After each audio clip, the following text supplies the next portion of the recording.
ਅੱਜ ਨਾਕਾਮ ਲੋਕਾਂ ਵਾਸਤੇ ਇੱਕ ਨਿੱਕੀ ਜੀ ਟ੍ਰਿਕ ਲੈ ਕੇ ਆਇਆ। ਬੜੀ ਅਹਿਮ ਟਿਪ ਦੇਣ ਲੱਗਾ, ਬੜੇ ਗੌਰ ਦੇ ਨਾਲ ਸੁਣਿਓ।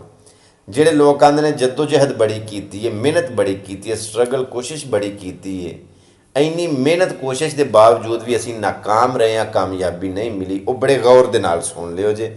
ਐਨ ਮੁਮਕਿਨ ਹੈ ਤੁਸੀਂ ਇਹਦੇ 'ਤੇ ਅਮਲ ਕਰ ਲਓ ਤੇ ਮੇਰਾ ਜ਼ਰੀਆ ਨਜਾਤ ਬਣ ਜਾਏ। ਕਾਫੀ ਦੇਰ ਪਹਿਲਾਂ ਦੀ ਗੱਲ ਹੈ, ਮੈਨੂੰ ਨਾ ਮੇਰਾ ਮਾਲਕ ਗੋਰਾ ਲੈ ਗਿਆ ਕੰਮ ਦੇ ਉੱਤੇ, ਤੇ ਜਾ ਕੇ ਕੰਮ ਤੇ ਮੈਨੂੰ ਆਖਣਾਗਾ ਇੰਨੀ ਦਿਹਾੜੀ ਮੈਂ ਤੈਨੂੰ ਦਿਆਂਗਾ। ਤੇ ਵੈਸੇ ਸੁਣ ਲੈ ਕਿ ਇੱਕ ਮਜ਼ਦੂਰ ਦਿਹਾੜੀ ਦੇ ਵਿੱਚ ਇਹ ਇੰਨੀ ਐਵਰੇਜ ਕੱਢ ਲੇਗਾ। ਮੈਂ ਜੀ ਮੈਂ ਕੋਸ਼ਿਸ਼ ਕਰਾਂਗਾ ਕੰਮ ਕਰਨ ਦੀ।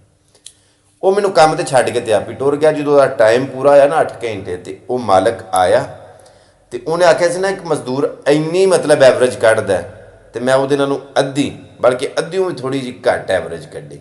ਉਹ ਮਾਲਕ ਵੇਖ ਕੇ ਨਾ ਤੇ ਆਖਣਾ ਵੀ ਇਹ ਕੀਤਾ ਕਿ ਖੈਰ ਉਹਨੇ ਕੋਈ ਗੱਲ ਨਹੀਂ ਕੀਤੀ।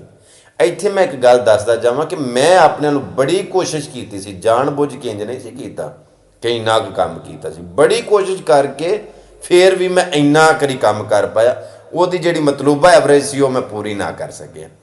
ਖੈਰ ਉਹਨੇ ਆਖਿਆ ਸਮਾਨ ਗੱਡੀ ਦੇ ਪਿੱਛੇ ਰੱਖ, ਪਤਾ ਉਹ ਡਾਲੇ ਪਿੱਛੋਂ ਖੁੱਲ੍ਹੇ ਹੁੰਦੇ ਨੇ। ਮੈਂ ਸਮਾਨ ਪਿੱਛੇ ਰੱਖਿਆ ਤੇ ਮੈਨੂੰ ਉਹ ਲੈ ਗਿਆ ਜਿੱਥੇ ਉਹਨੇ ਮੈਨੂੰ ਛੱਡਣਾ ਸੀ ਨਾ, ਲਾਹਣਾ ਸੀ। ਉਹਦੇ ਤੋਂ ਪਹਿਲਾਂ ਹੀ ਇੱਕ ਹੋਟਲ ਤੇ ਖਿਲਾਰ ਕੇ ਉਹਨੇ ਮੈਨੂੰ ਚੰਗੀ ਸੋਹਣੀ ਰੋਟੀ ਖਾਣਾ ਖਵਾ ਕੇ ਨਾ ਤੇ 40 ਯੂਰੋ ਦਿੱਤੇ। ਦਿਹਾੜੀ ਉਹਨੇ ਮੈਨੂੰ 25 ਯੂਰੋ ਆਖਿਆ ਸੀ ਦਿਆਂ ਦਾ, ਉਹਨੇ ਮੈਨੂੰ ਦਿੱਤੇ 40 ਯੂਰੋ। ਮੈਂ ਆਖਿਆ ਮੈਂ ਕਿੱਡਾ ਚੰਗਾ ਮਾਲਕ ਹੈ ਵੀ ਖਾਣਾ ਵੀ ਖਵਾ ਰਿਹਾ, ਕੰਮ ਵੀ ਮੈਂ ਉਹਦੀ ਐਵਰੇਜ ਦੇ ਮੁਤਾਬਕ ਥੋੜ੍ਹਾ ਜਿਹਾ ਘੱਟ ਕੀਤਾ ਤੇ 40 ਯੂਰੋ ਰੁਪਇਆ ਦਿੰਦਾ। ਮੈਂ ਨਹੀਂ, ਮੇਰੇ 40 ਨਹੀਂ ਬਣਦੇ, ਕਿਉਂ ਕੰਮ ਮੈਂ ਥੋੜ੍ਹਾ ਕੀਤਾ, ਮੈਂ 25 ਯੂਰੋ ਲਾਂਗਾ। ਉਸ ਆਖਿਆ ਨਹੀਂ ਲੀਲਾ ਜਿਹੜੇ ਵੇਲੇ ਮੈਂ ਉਹਦੇ ਹੱਥ ਦੇ ਵਿੱਚੋਂ ਉਹ 40 ਯੂਰੋ ਫੜ ਲਏ ਨਾ, ਤੇ ਉਹ ਮੈਨੂੰ ਆਖਣ ਲੱਗਾ ਆਂਦਾ ਤੂੰ ਕੰਮ ਕੋਈ ਉਹ ਕਰ, ਉਹ ਲੱਭ ਜਿਹੜਾ ਤੂੰ ਕਰ ਸਕਣਾ, ਇਹ ਕੰਮ ਤੇਰੇ ਵੱਸ ਦਾ ਰੋਗ ਨਹੀਂ। ਮੈਂ ਆਪਣੇ ਦਿਲ ਨੂੰ ਸੋਚਿਆ, ਮੈਂ ਗੱਲ ਤੇ ਵਾਕਈ ਤੇਰੇ ਵਾਲੀ ਠੀਕ ਹੈ। ਖੈਰ ਮੈਂ ਆ ਗਿਆ, ਉਹ ਟੁਰ ਗਿਆ। ਅਗਲੇ ਦਿਨ ਫਿਰ ਮੈਂ ਮਜ਼ਦੂਰਾਂ ਵਾਲੇ ਅੱਡੇ 'ਤੇ ਜਾ ਖਲੋਤਾ ਤੇ ਇੱਕ ਹੋਰ ਆ ਗਿਆ, ਆਖਣ ਲੱਗਾ ਕੰਮ ਤੇ ਜਾਣਾ। ਮੈਂ ਜੀ ਜਾਣ। ਉਹ ਆਖਣ ਲੱਗਾ ਇੰਝ ਕੰਮ ਹੈ। ਮੈਂ ਠੀਕ ਹੈ। ਮੇਰੀ ਕੋਈ ਤਬੀਅਤ ਖਰਾਬ ਸੀ, ਮੈਂ ਉਹਦੇ ਨਾਲ ਟੁਰ ਗਿਆ ਤੇ ਐਵਰੇਜ ਮੈਂ ਉਹਦੀ ਵੀ ਪੂਰੀ ਕੱਢ ਨਾ ਸਕਿਆ। ਉਹ ਵੀ ਨਾ ਮੈਨੂੰ ਦਿਹਾੜੀ ਉਹਨੇ ਪੂਰੀ ਦਿੱਤੀ, ਖਾਣਾ ਛਾਣਾ ਨਾ ਖਵਾਇਆ, ਵੈਸੇ ਦਿਹਾੜੀ ਪੂਰੀ ਦਿੱਤੀ, ਟਾਈਮੋਂ ਪਹਿਲੇ ਮੈਨੂੰ ਲਾ ਗਿਆ। ਤੇ ਉਹਨੇ ਵੀ ਸੇਮ ਉਹੀ ਲਫ਼ਜ਼ ਬੋਲੇ ਜਿਹੜੇ ਕੱਲ੍ਹ ਵਾਲੇ ਨੇ ਬੋਲੇ ਸਨ। ਆਖਣ ਲੱਗਾ ਕੋਈ ਕੰਮ ਉਹ ਲੱਭ ਜਿਹੜਾ ਤੂੰ ਕੋਈ ਕਰ ਸਕਣਾ, ਇਹ ਕੰਮ ਤੇਰੇ ਵਾਲਾ ਨਹੀਂ ਤੇ ਤੂੰ ਇਸ ਕੰਮ ਵਾਲਾ ਨਹੀਂ। ਲਓ ਜੀ, ਜਦੋਂ ਇਸੇ ਤਰ੍ਹਾਂ ਯਕਦਮ ਮੇਰੇ ਨਾਲ 2-3 ਵਾਰਾਂ ਹੋਈਆਂ ਨਾ, ਤੇ ਮੇਰੇ ਦਿਲ ਦੇ ਵਿੱਚ ਇਹ ਗੱਲ ਬਹਿ ਗਈ। ਮੈਂ ਕਿਹਾ ਕੰਮ ਬੜਾ ਕਰਨਾ, ਕੋਸ਼ਿਸ਼ ਬੜੀ ਕਰਨਾ, ਆਪਣੇ ਨੂੰ ਘੱਟ ਨਹੀਂ ਕਰਦਾ, ਪਸੰਦ ਇਹਨਾਂ ਨੂੰ ਨਹੀਂ ਆਉਂਦਾ। ਕਿੱਡੀ ਮਾੜੀ ਗੱਲ ਹੈ। ਪਰਦੇਸ ਜਿਹੜੇ ਮਤਲਬ ਵਾਸਤੇ ਆਏ, ਜਿਹੜੇ ਮਕਸਦ ਵਾਸਤੇ ਆਏ ਆ, ਜੇ ਸਾਡਾ ਉਹ ਮਕਸਦ ਪੂਰਾ ਨਹੀਂ ਹੋਣਾ ਤੇ ਪਰਦੇਸ ਕੱਟਣ ਦਾ ਕੀ ਫਾਇਦਾ।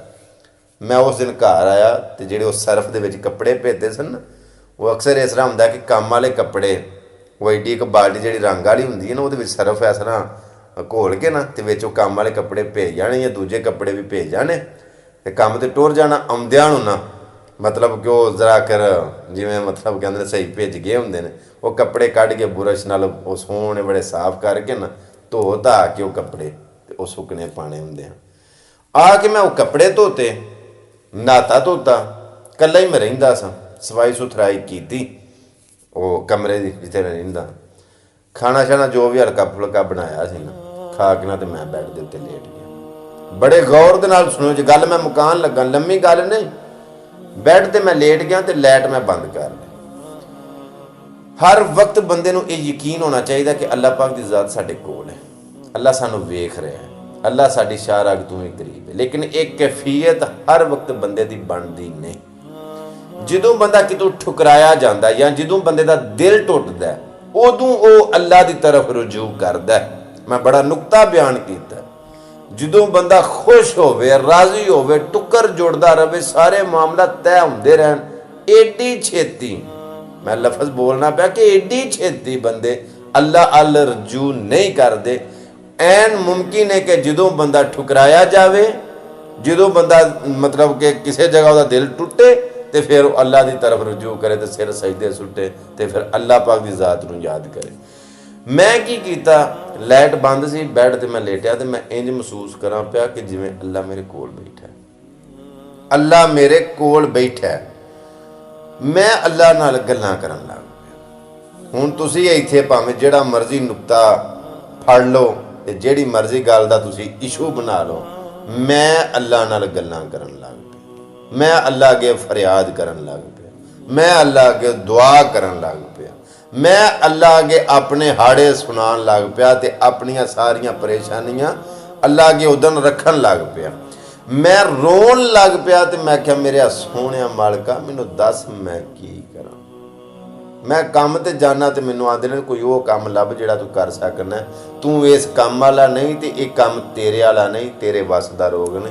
ਮਾਲਕਾ ਮੈਨੂੰ ਦੱਸ ਮੈਂ ਕੀ ਕਰ ਸਕਣਾ। ਤੇ ਮੈਂ ਇੰਨਾ ਰੋਇਆ ਕਲਮ ਕਲਾ ਜੂ ਸਾਂ ਤੇ ਮੈਨੂੰ ਇੰਜ ਲੱਗੇ ਕਿ ਜਿਵੇਂ ਅੱਲਾ ਮੇਰੇ ਕੋਲ ਬੈਠਾ ਤੇ ਉਹ ਮੇਰੀ ਸਾਰੀ ਗੱਲ ਸੁਣਦਾ ਪਿਆ। ਹਰ ਵਕਤ ਬੰਦੇ ਦੀ ਇੱਕ ਕੈਫੀਅਤ ਹੋਣੀ ਚਾਹੀਦੀ ਹੈ, ਹਰ ਵਕਤ ਬੰਦੇ ਨੂੰ ਇਹ ਇਲਮ ਹੋਣਾ ਚਾਹੀਦਾ, ਉਹਦਾ ਈਮਾਨ ਹੋਣਾ ਚਾਹੀਦਾ ਕਿ ਹਰ ਵਕਤ ਹਰ ਘੜੀ ਲਮਹਾ ਸਾਡਾ ਅੱਲਾ ਸਾਨੂੰ ਵੇਖ ਰਿਹਾ ਹੈ। ਲੇਕਿਨ ਮੈਂ ਅੱਜ ਤੁਹਾਨੂੰ ਆਨ ਦਾ ਰਿਕਾਰਡ ਕਹਿ ਰਿਹਾ ਕਿ ਉਸ ਦਿਨ ਮੇਰੀ ਇੱਕ ਕੈਫੀਅਤ ਬਣੀ ਕਿ ਮੈਂ ਗੱਲ ਕਰਨਾ ਪਿਆ, ਮੈਂ ਰੋਣਾ ਪਿਆ, ਆਂਸੂ ਬਹਾਨਾ ਪਿਆ, ਆਪਣੇ ਹਾੜੇ ਸੁਣਾਉਣਾ ਪਿਆ ਤੇ ਅੱਲਾ ਮੇਰੇ ਕੋਲ ਬੈਠਾ ਮੇਰੇ ਸੁਣ ਰਿਹਾ। ਉਦੋਂ ਮੇਰੀ ਕੈਫੀਅਤ ਬਣੀ ਜਿੱਦਣ ਦਿਲ ਟੁੱਟਾ, ਜਿੱਦਣ ਠੁਕਰਾਇਆ ਗਿਆ, ਜਿੱਦਣ ਅੰਦਰੋਂ ਦੁਖਿਆ, ਅੰਦਰੋਂ ਗੱਲਾਂ ਨਿਕਲੀਆਂ ਤੇ ਮੈਂ ਮੇਰਾ ਸੋਹਣਿਆ ਰੱਬਾ ਮੈਨੂੰ ਦੱਸ ਮੈਂ ਕੀ ਕਰਾਂ, ਮੈਂ ਕਿਹੜੇ ਪਾਸੇ ਜਾਵਾਂ, ਮੈਨੂੰ ਉਹ ਰਾਹ ਹੀ ਵਿਖਾ ਛੱਡ ਜਿਹੜਾ ਮੈਂ ਕੰਮ ਕਰ ਸਕਣਾ। ਮੈਨੂੰ ਆਂਦੇ ਨੇ ਤੂੰ ਉਹ ਕੰਮ ਲੱਭ ਜਿਹੜਾ ਤੂੰ ਕਰ ਸਕਣਾ, ਤੂੰ ਇਸ ਕੰਮ ਵਾਲਾ ਨਹੀਂ, ਇਹ ਕੰਮ ਤੇਰੇ ਵਾਲਾ ਨਹੀਂ। ਮੈਂ ਕੀ ਕਰਾਂ। ਇੰਨਾ ਰੋਇਆ ਕਿ ਮੇਰੀ ਚੀਕ ਨਿਕਲ ਗਈ, ਮੇਰੀਆਂ ਹਾਵਾਂ ਨਿਕਲ ਗਈਆਂ।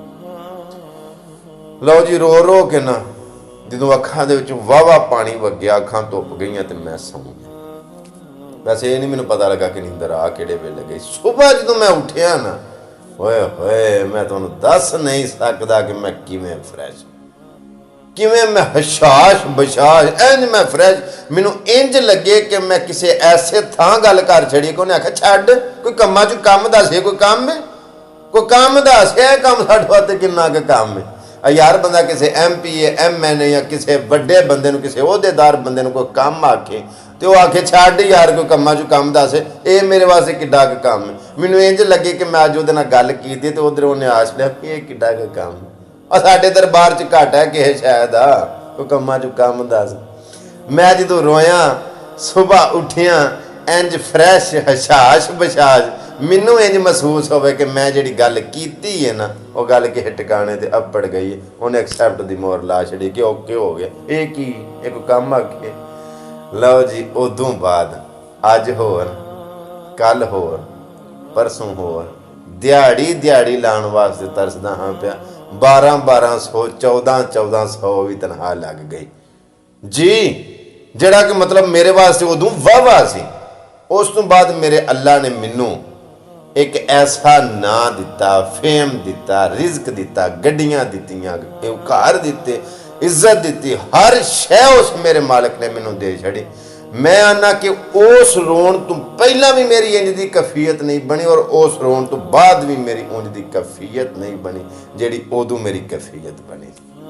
ਮੈਂ ਕਦੀ ਰੋਣਾ, ਮੈਂ ਨਾ ਮੇਰਾ ਮਾਲਕਾ ਮੈਨੂੰ ਉਹ ਕੈਫੀਅਤ ਦੇ ਨਾ, ਮੈਨੂੰ ਉਹ ਫਿਰ ਇੱਕ ਵਾਰੀ ਉਹ ਕੈਫੀਅਤ ਦੇ ਕੇ ਮੈਂ ਤੇਰੇ ਨਾਲ ਉਂਝ ਗੱਲ ਕਰ ਸਕਾਂ, ਉਂਝ ਗੱਲ ਕਰਾਂ। ਮੈਂ ਸਾਰੇ ਵੇਖਣ ਵਾਲਿਆਂ ਨੂੰ ਜ਼ਿੰਮੇਦਾਰੀ ਨਾਲ ਪੈਗਾਮ ਦੇਣਾ ਚਾਹੁੰਦਾ, ਤੁਹਾਡਾ ਕਿਤੇ ਕੰਮ ਨਹੀਂ ਬਣਦਾ ਪਿਆ, ਠੁਕਰਾਏ ਗਏ ਹੋ ਤੁਸੀਂ। ਅਗਰ ਤੁਸੀਂ ਜ਼ਮਾਨੇ ਦੇ ਸਤਾਏ ਠਕਰਾਏ ਹੋਏ ਲੋਕ ਹੋ ਤੇ ਇੱਕ ਵਾਰੀ ਉਸ ਪਾਕ ਜ਼ਾਤ ਦੇ ਨਾਲ ਰਾਬਤਾ ਕਰਕੇ ਵੇਖੋ, ਤੁਹਾਡੇ ਸਾਰੇ ਦਰਦ ਨਾ ਮੁੱਕ ਗਏ। ਮੈਂ ਤੁਹਾਡਾ ਜ਼ਿੰਮੇਦਾਰ ਗੁਨਾਹਗਾਰ ਹੋਵਾਂਗਾ। ਇੱਕ ਵਾਰੀ ਉਧਰ ਗੱਲ ਕਰਕੇ ਤੇ ਵੇਖੋ। ਮੈਂ ਇੱਕ ਸੱਚੀ ਗੱਲ ਕਰਨਾ, ਹਕੀਕਤ ਬਿਆਨ ਕਰਨਾ, ਗੁੱਸਾ ਨਾ ਕਰਿਓ ਜੇ ਹਕੀਕਤ ਦੱਸਾਂ ਨਾ ਤੇ ਅਸਾਂ ਅੱਲਾ ਨੂੰ ਅੱਲਾ ਸਮਝੇ। ਕੌੜੀ ਗੱਲ, ਮੁਆਜ਼ੱਲਾ ਅਸਤਗਫਿਰullah, ਅਸਾਂ ਅੱਲਾ ਨੂੰ ਅੱਲਾ ਸਮਝਿਆ ਹੀ ਨਹੀਂ। ਕਦੀ ਉਹਦੇ ਨਾਲ ਗੱਲ ਕਰਕੇ ਤੇ ਵੇਖੋ। ਅਸੀਂ ਇੱਕ ਨਮਾਜ਼ ਪੜ੍ਹ ਲਈਏ ਨਾ, ਜੋ ਅਸੀਂ ਬਸ ਉਹ ਰਸਮਨ ਦੁਆ ਮੰਗਨੇ, ਰਸਮਨ ਸਜਦਾ ਕਰਨੇ, ਰਸਮਨ ਬੜੇ ਸਜਦੇ ਕੀਤੇ ਨੇ, ਬੜੇ ਸਜਦੇ ਕਰ ਕਰਕੇ ਉਹ ਸ਼ੇਰ ਤੇ ਮੈਨੂੰ ਨਹੀਂ ਆਉਂਦਾ, ਉਹਦਾ ਥੋੜਾ ਜਿਹਾ ਤਰਜਮਾ ਕਰਨਾ ਕਿ ਬੜੇ ਸਜਦੇ ਕਰ ਕਰਕੇ ਤੇਰੇ ਮੱਥੇ ਤੇ ਨਿਸ਼ਾਨ ਪੈ ਗਿਆ। ਕਦੀ ਇੰਜ ਦਾ ਸਜਦਾ ਵੀ ਕਰ ਕਿ ਸਜਦਾ ਤੂੰ ਕਰੇ ਤੇ ਜ਼ਮੀਨ ਤੇ ਨਿਸ਼ਾਨ ਛੱਡ ਜਾ। ਤੁਸੀਂ ਇੰਜ ਦੀ ਦੁਆ ਮੰਗੋ, ਇੰਜ ਦੁਆ ਮੰਗੋ, ਕੰਮ ਇੰਜ ਕਰੋ, ਇਬਾਦਤ ਇੰਜ ਕਰੋ, ਅਮਲ ਇੰਜ ਕਰੋ, ਇਸ ਹੱਦ ਤੱਕ ਕਿ ਅੱਲਾਹ ਪਾਕ ਦੀ ਜ਼ਾਤ ਖਿਹੜੇ ਪਾ ਜਾਓ ਕਿ ਮੇਰੇ ਸੋਹਣੇ ਮਾਲਕਾ ਤੇਰੇ ਤੋਂ ਇਲਾਵਾ ਜਾਈਏ ਤੇ ਫਿਰ ਜਾਈਏ ਕਿੱਥੇ। ਤੁਹਾਡੀਆਂ ਦਿਲੀ ਮੁਰਾਦਾਂ ਉਹ ਪੂਰੀਆਂ ਕਰੇਗਾ।